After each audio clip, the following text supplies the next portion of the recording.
You have 10 minutes. Get out! Claire, you're really throwing me out? You have nothing, Noah. No house, no money, no future. You think I have nothing, but tomorrow you'll know exactly what I own. You think I have nothing? Noah, where are you going? You'll find out tomorrow. The front door slammed behind me at 11:47 p.m. My wife Claire stood on the porch holding my suitcase. You have 10 minutes. I stared at her. Claire, you're throwing me out? She laughed. You're finally understanding. Behind her stood Julian Cross, the man she'd spent the last 6 months calling her business partner. He smiled. You should have seen this coming. Claire dropped my suitcase onto the wet driveway. No house, no savings, no real career. You have nothing, Noah. I looked at the mansion across the street, the one Claire had spent months obsessing over. That house. She smiled. That's the kind of life I deserve. I said nothing. She slammed the door. I spent the night in a cheap hotel with one suitcase and $43 in my wallet. But at 7:12 the next morning, my attorney called. Mr. Bennett, the private sale closes today. What private sale? The Ocean Crest estate. I froze. How much? 17.8 million. I looked through the hotel window toward the sunrise. Then I smiled. Buy it. Maya hesitated. Are you sure? I answered quietly. Yes, because Ocean Crest wasn't just any mansion. It was the exact house Claire had dreamed about. And by sunset, the woman who threw me out believing I owned nothing would discover that her dream home had just been purchased by the husband she called worthless. The rain had started just before Claire opened the front door. Miami storms could appear without warning. 1 minute the sky was clear. The next, water hammered the streets and palm trees bent beneath the wind. I stood in the doorway of the townhouse we had rented for almost 5 years. Claire stood outside with my suitcase. She wasn't crying. She wasn't angry. She looked relieved. That hurt more than anything. Claire, I said quietly, where am I supposed to go? She shrugged. That's not my problem anymore. Julian stood several feet behind her. He wore an expensive charcoal suit despite the rain. His hair was perfectly styled. His watch probably cost more than everything inside my suitcase. He looked at me with the kind of smile people use when they believe they've already won. You can stay with a friend, he said. I looked at him. Did I ask you? His smile disappeared. Claire stepped between us. Don't start. Start what? This. She waved toward me. The constant excuses. The quiet life. The pretending everything will eventually work out. I stared at her. You told me we were having dinner. I changed my mind. You brought him here? Julian answered. I came because Claire shouldn't have to handle this alone. I almost laughed. 5 years of marriage. And apparently she needed another man to help her end it. Claire folded her arms. I'm tired of waiting for you to become successful. I've never asked you to wait. Exactly. She pointed toward my suitcase. That's the problem. I looked at her. What do you want? A different life. With Julian? She hesitated for less than a second. Yes, there it was. No denial. No explanation. Just the truth. I nodded slowly. Then I hope you get it. Claire looked disappointed. She had probably expected shouting. Maybe begging. Maybe tears. Instead, I picked up my suitcase. As I stepped onto the driveway, she said something that stopped me. You know what makes me sad? I turned. You'll probably spend the rest of your life pretending you were meant for more. I looked at her. I don't have to pretend. She laughed. You're standing outside with one suitcase. Julian smiled. Sometimes reality is simple. I looked at both of them. Then I walked away. I didn't tell them about the envelope hidden inside my jacket. I didn't tell them about the appointment scheduled for 8 a.m. And I certainly didn't tell Claire that 6 months earlier, my grandmother's estate attorney had contacted me about something I'd spent years refusing to touch. Her name was Evelyn Bennett. She had died quietly at 84. Everyone remembered her as a retired school librarian. That was the public story. The private story was very different. Evelyn had spent 40 years buying distressed coastal properties through anonymous partnerships. She never bought luxury homes. She bought land, old motels, failed marinas, abandoned commercial lots, properties nobody wanted. Then she waited. Some of those properties became worth millions. Others became worthless. She never cared. She taught me one rule. Never chase the property everyone wants. Buy the one nobody understands. After she died, I inherited control of a private real estate portfolio. But there was one condition. I couldn't sell the core assets for 5 years. The 5-year period ended that morning. I had been waiting, not because I wanted revenge, because I wanted to see what happened when I stopped living according to someone else's expectations. And now Claire had accidentally given me the perfect reason to begin. At 1:30 a.m., I checked into a small hotel near Biscayne Bay. The room was basic. 1 bed, 1 desk, 1 window overlooking the rain. I placed my suitcase on the floor. Then I sat down. My phone buzzed. Maya Reed. I answered. You all right? I'm fine. You don't sound fine. I'm tired. She paused. Do you want me to cancel tomorrow? No. The Ocean Crest transaction? Keep it. You've waited 5 years for this. I know. Then why do you sound uncertain? I looked out the window. Because I'm not buying it for the reason you think. Maya became silent. Claire. She wants that house. The mansion. Yes. You're not seriously buying a $17 million property because your ex-wife likes it. I'm not buying it for her. Then why? I smiled. Because the property has another asset attached to it. What? A private waterfront parcel. Maya understood. Ah. The developer who owns the mansion doesn't realize the land beneath the western dock is separately titled. And you've been waiting for that title? For 5 years. She laughed. You're impossible. Maybe. Closing is at 8. I'll be there. I hung up. For the first time that night, I felt calm. Claire thought she had thrown away a man with nothing. She had actually thrown away the only person who knew exactly what that mansion was worth. At 7:12 the next morning, the rain stopped. Miami looked completely different under the morning sun. I met Maya at a private title office downtown. She slid the documents toward me. Ocean Crest Estate. 17.8 million. I signed.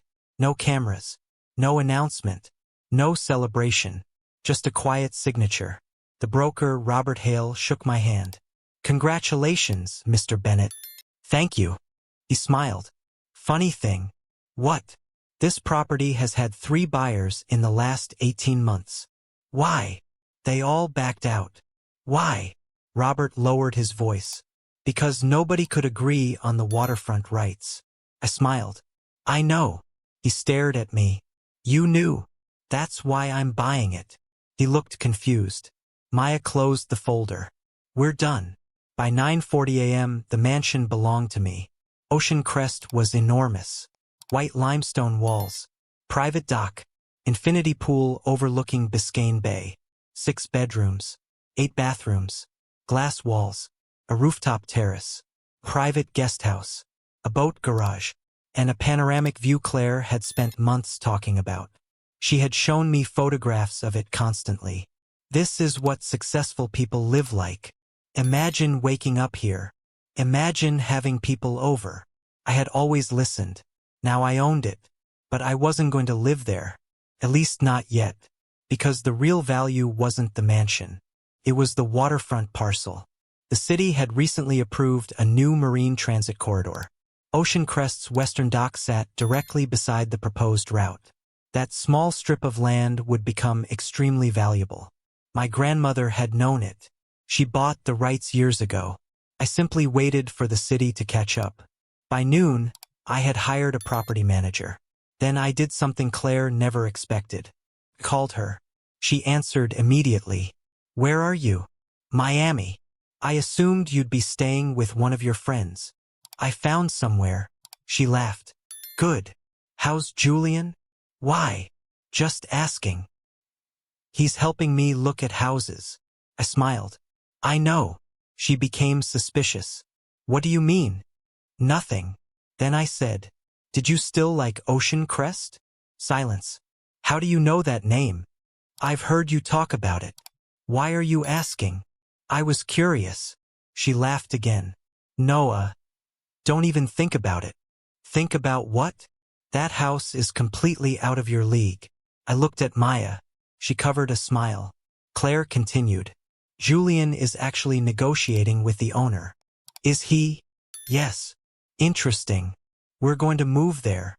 I looked through the glass window of the title office. The city stretched beneath me. Congratulations. Thank you. She paused. You sound strange. I'm just tired. I have to go. Claire. What? Enjoy your day. She hung up. Maya looked at me. That was cruel. I didn't say anything. Exactly.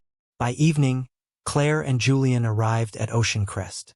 They expected to meet the seller. Instead, they found Robert Hale standing near the gate. Julian stepped forward. We're here for the property viewing. Robert looked at his tablet. I'm sorry. Why? The property has been sold. Claire's face changed. What? Sold this morning. To whom? Robert hesitated. Mr. Bennett. Claire froze. What Bennett? Mr. Noah Bennett. The color disappeared from her face. Julian laughed. That's impossible. Robert showed him the ownership certificate. Actually, it's quite official. Claire stared at the document. No. Julian turned toward her. You knew about this? She shook her head. I didn't. Robert politely opened the gate. Mr. Bennett's property manager has instructed us not to allow unauthorized visitors. Claire whispered. He bought it. Julian looked furious. Why would he buy this? Claire didn't answer. Because she knew. Ocean Crest was her dream. The dream she had told Noah he could never afford. And now, he owned it. That night, Claire called me 17 times. I didn't answer. At 11:03 p.m., she sent a message. Why did you buy that house? I replied, because I liked the property. 3 dots appeared, then disappeared, then appeared again. Finally, you can't afford that. I answered, apparently I can. No response. I put my phone down. The next morning, the real problem began. Maya entered my office holding a folder. There's something you need to see. What? The previous owner wasn't selling the mansion willingly. I frowned. Explain. He had debts. How much? 26 million. And he needed a buyer immediately. Maya opened the folder. Julian Cross was one of the lenders. I stared at her. Julian? Yes. Suddenly everything made sense. Julian wasn't simply dating Claire. He had been trying to acquire Ocean Crest himself. And the property wasn't just a mansion. It was collateral. If he owned it, he could control the waterfront development rights. But I had purchased it first. Maya continued. There's more. What? Julian's company is nearly insolvent. I leaned back. So he needed Ocean Crest. Desperately. I smiled. Then this isn't about Claire. Not entirely. It's about the land. Maya nodded. Exactly. I looked toward the window. For the first time, I realized Claire hadn't just left me for another man. She had unknowingly attached herself to a man who had been planning to use her family's social connections to secure a property deal. And now, I was standing directly between him and millions of dollars. 3 days later, Julian arrived at my office. He didn't ask permission. He walked in like he owned the place. You bought Ocean Crest. I looked up from my desk. Yes. Why? I liked it. He laughed. Don't play games. I'm not. You don't understand what you bought.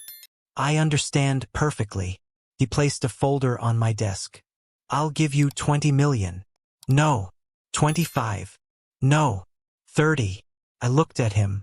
You need the property. He became silent. Why? Because your company pledged the development rights as collateral. His face changed. Maya sat quietly across the room. Julian stared at me. How do you know that? I do my homework. You've been investigating me. No, I don't believe you. That's your choice. He leaned forward. Listen carefully. I know who you are. I smiled. Do you? You're some small investor who got lucky. That's what Claire thinks. His expression tightened. You think this is funny? No. I can make your life difficult. You already did. He paused. What does that mean? You helped my wife throw me out. He stared at me. For the first time, he understood. You knew. I knew enough. He stepped back. So this is revenge? No. Then what is it? Business. I stood. You wanted Ocean Crest. I bought it. You can't keep it. Watch me. He left. Maya looked at me. That went well. He'll make a move. Probably. Let him. That afternoon, Claire appeared at the office. She looked different. No designer confidence. No smug smile. Just confusion. Can we talk? I nodded. She sat across from me. You bought Ocean Crest. Yes. Why? Because I wanted it. You're not being honest. Neither were you. She looked down. Julian said you couldn't possibly afford it. Julian says many things. Where did you get the money? I looked at her. Why does it matter? Because you spent years telling me you didn't care about money. I never said I didn't have any. You made me believe you were struggling. I lived simply. That's not the same thing. No. She swallowed. How much are you worth? I smiled. That's not your question to ask anymore. Her eyes filled with tears. I left because I thought you were holding me back. You left because you wanted something different. I thought Julian could give me that. Can he? She didn't answer. That was answer enough. Then she whispered. He's in trouble. I know. How? Because I bought Ocean Crest. She looked at me. You knew it would hurt him. I knew it would stop him. Why? Because he wasn't buying the house for you. She frowned. What do you mean? Ask him. She stood. Before leaving, she turned. Do you hate me? No. Do you still love me? I took a breath. That's not the same question. She nodded. I deserve that. The following morning, Julian's company missed a major payment. His lenders demanded immediate repayment. The Ocean Crest collateral was gone. The company began collapsing. News outlets reported financial problems. Investors panicked. Julian called me. You did this. No. You bought the one asset I needed. I bought a property. You knew. I knew the market. You destroyed me. No. You ruined everything. I answered calmly. You built everything on borrowed time. Silence. Then he said, Claire will never forgive you. I smiled. Claire isn't mine anymore. The call ended. 2 days later, Maya discovered another problem. Julian wasn't the only person involved. Who else? She slid a document across my desk. Claire's brother, Daniel. I stared at the page. Daniel had been secretly receiving consulting payments from Julian. He had introduced Julian to several family investors. But there was something more disturbing. Daniel had been planning to sell a portion of his family's coastal land. The sale would have displaced hundreds of small businesses. Ocean Crest was only the first step. The entire development project was built around buying local properties cheaply and forcing owners out. Julian needed Ocean Crest to trigger the final phase. I closed the folder. Then we stop it. Maya looked at me. How? Buy the remaining parcels. She stared. All of them. Every one. That could cost hundreds of millions. I smiled. Then we'll spend it. For the next 6 weeks, my team quietly purchased properties from owners who actually wanted to sell. No intimidation. No forced purchases. Fair prices. Every transaction was voluntary. By the end of the 6th week, we controlled enough land to stop Julian's development plan. But I didn't stop there. I created a community investment trust. Local business owners received shares. Small restaurants received renovation grants. Families received property protections. The same neighborhood Julian wanted to turn into luxury towers. became a protected mixed-use waterfront district. The city approved the plan. Julian lost everything. But the biggest shock came at the final hearing. Claire attended. So did Daniel. So did dozens of local business owners. When the documents were presented, Claire realized something. Noah hadn't bought Ocean Crest to destroy her. He had bought it because he had been planning to protect the entire neighborhood. The final city hearing lasted 4 hours. Julian's attorneys argued that the development project should continue. Maya presented the property records. Independent appraisers presented market data. Local business owners spoke about their families.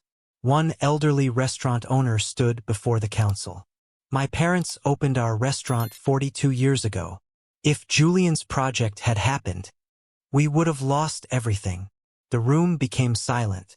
Then Claire stood. Everyone looked at her. She walked toward the microphone. I know Noah Bennett. Her voice shook. I was married to him. She paused. And I was wrong about him. I looked down. She continued. I thought success meant having the biggest house, the most expensive car, the most powerful friends. I believed my husband had failed because he didn't show those things. She looked toward me. But I was measuring the wrong thing. The room remained silent. Claire took a breath. Ocean Crest was my dream house. Now I understand why Noah bought it. Not because he wanted to make me jealous. Because he saw something I couldn't. She stepped away. The council approved the community plan. Julian's project was finished. His company entered bankruptcy protection weeks later. Daniel resigned from every family business position. And Claire finally walked away from the life she had chased. 3 months later, Ocean Crest became something completely different. The mansion remained private, but the surrounding property became a community center for entrepreneurs. The guest house became a scholarship residence. The old dock became a public marine education center. The gardens hosted local charity events. And the western waterfront became protected land. One evening, I stood on the terrace watching the sunset. Maya joined me. You really kept the mansion? Yes. Why? I smiled. Because it reminds me of something. What? People spend years chasing what they think will make them happy. And sometimes they get it. And then they discover it wasn't what they needed. Maya laughed. That's unusually philosophical for you. I've had a complicated year. She smiled. Then she handed me an envelope. What's this? Your grandmother's final letter. I froze. Evelyn left one more? Apparently. I opened it. Inside was a single page. Her handwriting was unmistakable. Noah, one day someone will judge your life by what they can see. Let them. Your job is not to convince them. Your job is to build something that remains valuable after their opinion changes. I read it twice, then folded it carefully. Maya looked at me. She knew. She usually did. A year later, Ocean Crest became one of Miami's most recognized private estates. But the mansion itself wasn't what made the headlines. The surrounding district had become a thriving community. Small businesses were growing. Families were staying. Young entrepreneurs were opening their first companies. The property had created something much larger than luxury. One morning, Claire came to see me. She looked different. Simple clothes. No expensive jewelry. No entourage. She stood near the entrance. Can I come in? I nodded. She walked onto the terrace. For a while, we watched the water. Finally, she spoke. I used to dream about standing here with Julian. I looked at the horizon. I know. Now I realize I was dreaming about the house. Not the life. She nodded. I hurt you. Yes. I was cruel. Yes. I don't expect forgiveness. I looked at her. You don't need to ask. She turned toward me. Do you forgive me? I smiled slightly. Yes. Tears appeared in her eyes. But we're not getting back together. She nodded. I know. I don't want you to spend your life regretting what happened. She looked surprised. Why? Because regret is another way of staying trapped. She wiped her eyes. What do you want? I looked across the water. Peace. She smiled. You finally got it. Yes. She walked away. This time, I didn't watch her leave. I watched the sunrise. 2 years later, the waterfront district was thriving. Ocean Crest had become a symbol of something nobody expected. Not wealth, not revenge. Choice. I had been thrown out with one suitcase, $43, and the belief that I had nothing. The next morning, I bought the mansion my wife had dreamed about. But the mansion wasn't my victory. The real victory was discovering that I didn't need to live according to someone else's definition of success. Claire thought I was worthless because I didn't display wealth. Julian thought he could buy everything because he had money. Both were wrong. Money can purchase property, can purchase cars, can purchase influence, but it cannot purchase loyalty, cannot purchase peace, and it cannot purchase character. I walked through Ocean Crest one final time. The house was quiet. Sunlight reflected across the marble floor. Outside, children played near the community waterfront. Small businesses opened their doors. Boats moved slowly across the bay. I looked at the mansion, the same mansion Claire once called her dream. Then I smiled, because she had been right about one thing. I did eventually become the man she thought I could never be. Just not the man she imagined. I didn't become richer to prove her wrong. I became stronger. I stopped explaining myself. I stopped chasing approval. And I learned that sometimes, being thrown out of someone's life is actually the moment you finally enter your own. The end.